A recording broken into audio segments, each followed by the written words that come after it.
It is actually the first day of December today, and December doesn't disappoint.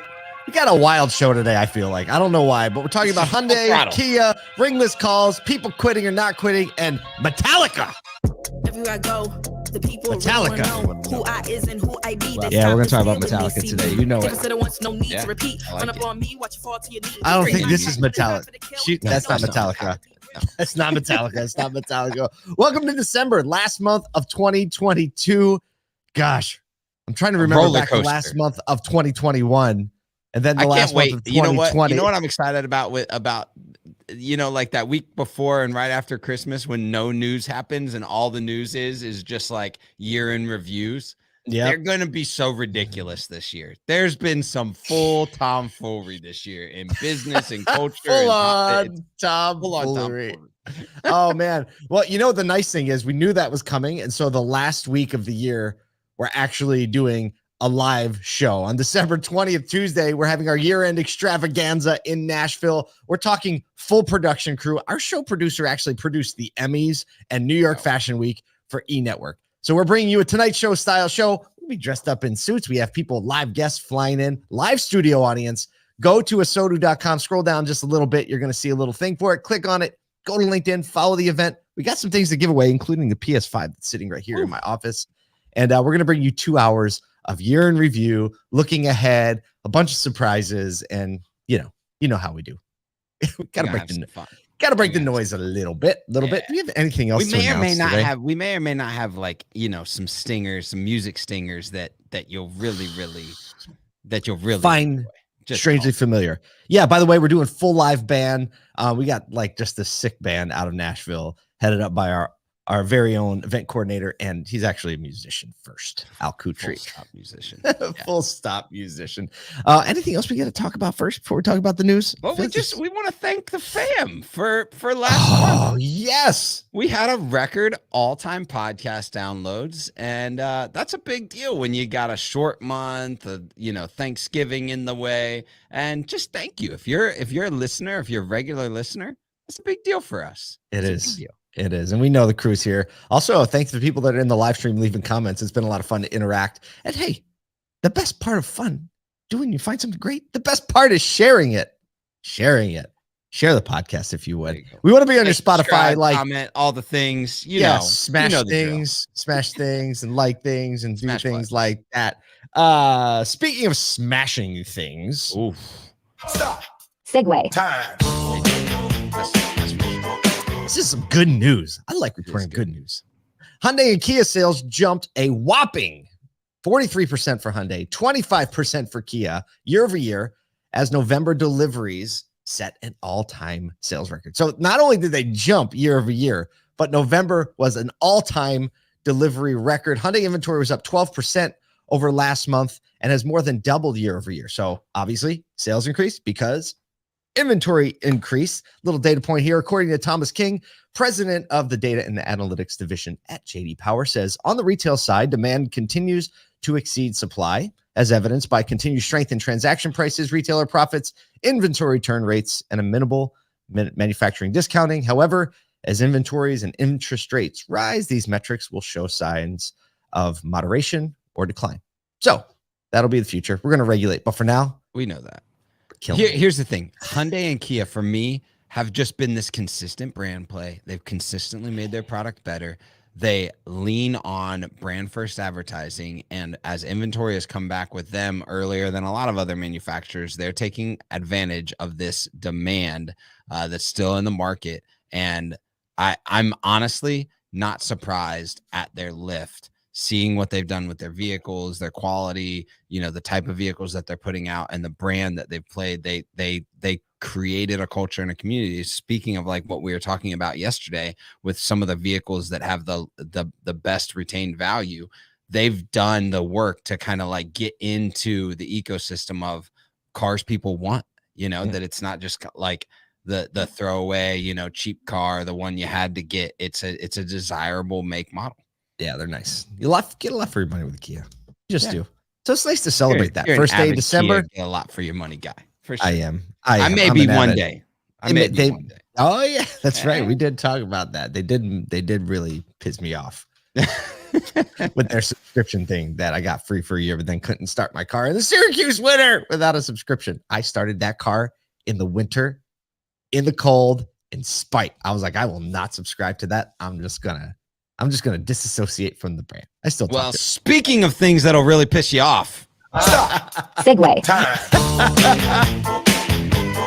The public, the FCC, and every marketer in automotive, well, at least the really strong ones, in my opinion, rejoiced yesterday. There was a celebratory yell yesterday afternoon when ringless voicemails have been declared illegal by the FCC, ending an era of phone spam that annoyed everyone without even letting them know. So now they are covered under the TCPA, which has a lot of calling and spam calling guidelines within it.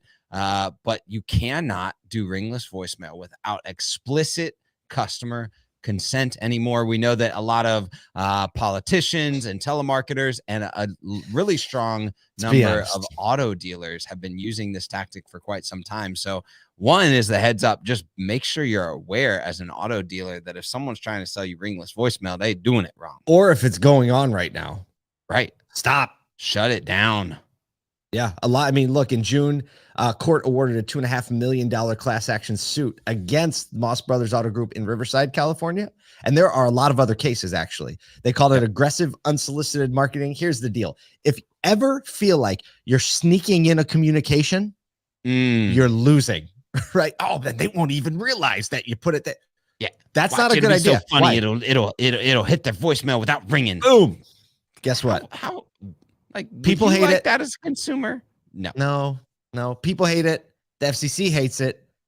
The lawyers hate it. Well, the lawyers might love it, but the judges hate it. That means like, the people on the wrong We're side making lots of money. Yeah. Lawyers are like, well, just call me if you have a problem. Right? Call me if you have a problem. But yeah, I mean, this is the bottom line. Like, people like to be communicated with as people, and when you feel like you're doing anything, we're so spam sensitive these days. So I have a 3-year-old. And literally when he's watching YouTube, right, he watches these hamster maze things, which are something, it's a whole different story. But when an ad pops up, right, because I want to pay for YouTube Premium. Like, he goes, literally the words, he doesn't say many words, and not many of them are intelligible. I mean, yeah, we understand what he's saying, but this is very clear. He goes, oh no, an ad. That's literally what he says. Oh no, an ad. Like. Every time he's just speaking the words of all adults. I want to buy YouTube Premium so bad, and I can afford YouTube Premium. I just still feel like if I do that, I won't be seeing what's going on in the ad world. I feel like I need to know, and unfortunately, my family suffers as a result. I'll take it. I like my father-in-law who runs a major ad agency. He's like, I watch the Super Bowl every year. Right. Every commercial. Right. Exactly. Well, hey, like, people stick around for the commercials. They do. I mean, more than anything, the Super Bowl. But speaking of sticking around. Stop. Segue. Time. Check this out. Job quitting. People voluntarily leaving their jobs just hit a 17-month low, dropped down to 2.6%. As fewer workers voluntarily left, according to the Department of Labor's job openings labor turnover survey. People think recent layoffs, inflation could be affecting people's desire to say hey, I'm getting out of here. I'm going somewhere else. Right. Now, obviously the temperature's changing a little bit. Layoffs are happening. And, people are like, maybe the place that I have isn't so bad after all. The job market still remains historically strong, but I mean, this is definitely a culture and perception shift in what it means to check out the job you actually have. Right well, now. I think, people are looking at a lot of these tech firms, a lot of the big companies out there laying people off. And so there's a lot more appreciation for the job that you do have. And so I think sticking around, sticking it out, especially when times are kind of uncertain, figuring out what's going to happen if you feel like you have any level of security at the company that you're at right now, I think people are willing to stick out, even potentially some level of poor culture or anything like that, just because of looming recession or anything. You don't want to be in a place where you're potentially in a new job situation that you're not going to enjoy again. So it makes a ton of sense to me. I would be interested too to see what the report on available jobs on the internet are. Still high. Is it still high? Yeah. Yep. I didn't include that data point, but it's not for lack of available jobs. Right. Like there's still a lot more jobs historically listed. There are a lot more positions than there are people to fill. Yep. But people seem like they're getting a little settled. It's getting a little bit harder. Which, according to Darren Doan and a few other really, really smart people, is not going away anytime soon. So, whether you are someone that is looking for a job or someone that is looking for people, make sure you take care of your people first. Because I love this comment just came in. Charles Higgins, all the more reason to focus on modified scheduled in automotive work-life balance. Hey, this is a great opportunity to not just say like, hey, people are staying. Like, let's just go all in. Let's push the chips in and make it even better, an even better fit for people so that they don't want to go anywhere if they're already feeling that way. It's much easier to make someone happier than try to convince them not to leave. Absolutely. So much easier to do that. Incremental improvements over time. And then we start looking around. I don't know if the grass is so much greener over there. By the way, all the people leaving comments in the live stream right now, we're sorry. Sometimes it's on a little bit of delay. So we have people weighing in about, politicians use, voiceless or ringless voicemail, which is why it's outlawed. Thanks, Jim Elliott, for that. Brian Neve says, part of me enjoys watching ads on YouTube. I agree with you. Part of me enjoys it as well. But unless I'm watching with my 3-year-old, then I have to deal with his tantrum every time. No ads. The reason I put it on is so that he would be quiet. It's the reason why he's in front of the TV. Speaking of being quiet. Oh, Segue. this is not quiet. Or the opposite of being quiet. The opposite of being quiet. This is all about being loud. Yesterday, to the joy of rural service departments across the country, Metallica has released its first single since 2016. Wild. Just after Luke's Eterna dropped, it is sitting at over 2.2 million plays on Spotify just alone. The new album titled 72 Seasons will be released next year, featuring the song and many more. And we had a little fun with this. Had a little internal debate. I missed the debate, so I'm going to weigh in today. But so this song was dropped.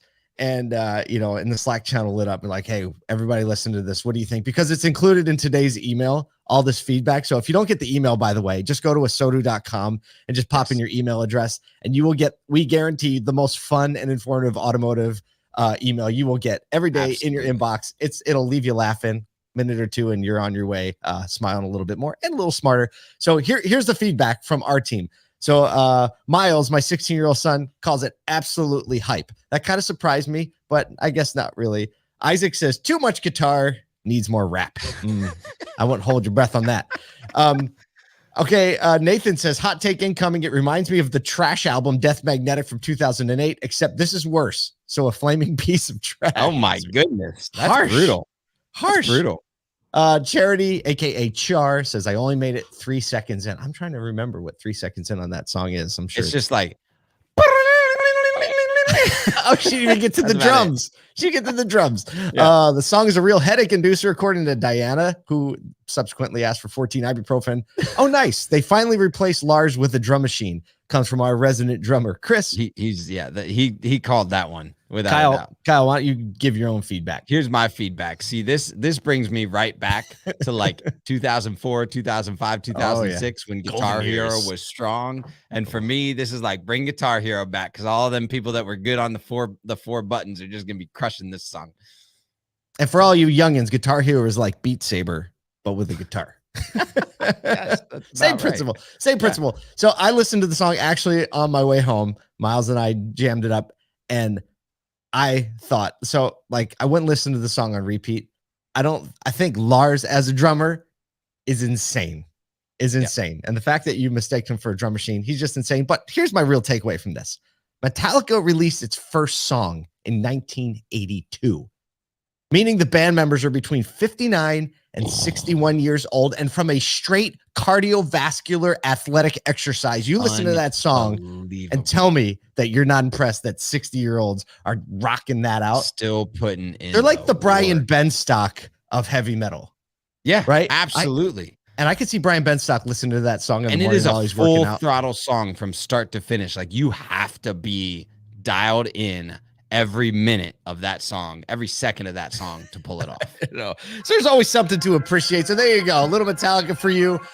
Look, it's December 1st. We have a whole month ahead of us and a month where things are starting to look up So get out there, push the momentum forward, serve some people.